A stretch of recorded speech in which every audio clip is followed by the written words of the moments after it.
Hi, my name is Bhargavi, and as you can see, my name is not ordinary. It's a bit complex, and uh, I used to wish that I had a simpler name, one that was more palatable to people and that sounded more American.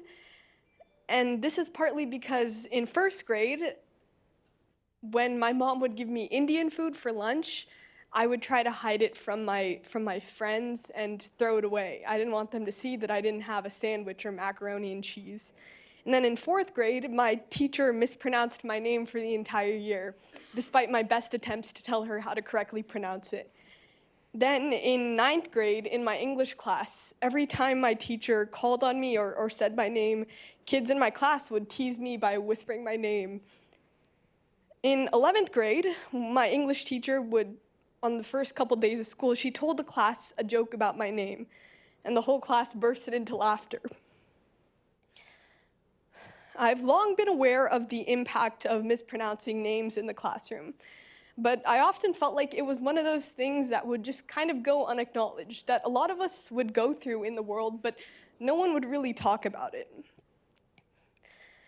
Then I found out about the My Name, My Identity initiative.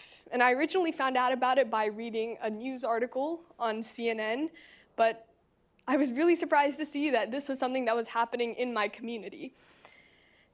And so I think the My Name, My Identity initiative fills a crucial hole in the classroom and in students' experiences because this issue goes much deeper than just the mispronunciation of names. It goes as deep as to the question as to how are we treating students' cultural identity in the classroom, not just from teachers, but also from my fellow students. With this question in mind, and as a director of programs at Redefy, I began working with the My Name, My Identity initiative to promote empathy, respect for cultural identity, and the breakdown of stereotypes.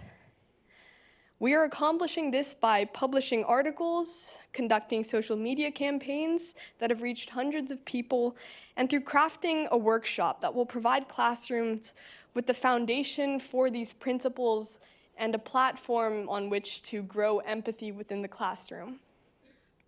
Students from across the country have already contacted me with their stories.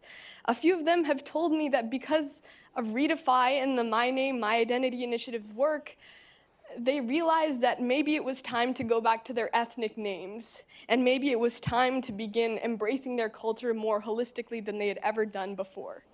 And hearing those stories of those people really impacted me because for the longest time I wanted to change my name as well.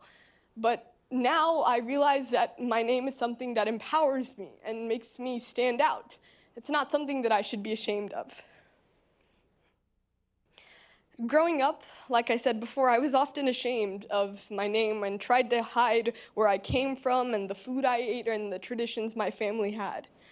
It is my hope that through my work and through the My Name, My Identity initiative, more and more young people do not feel the same way that I did. And I hope that they feel pride instead of shame, respect instead of disgust, and self-worth instead of guilt. Thank you.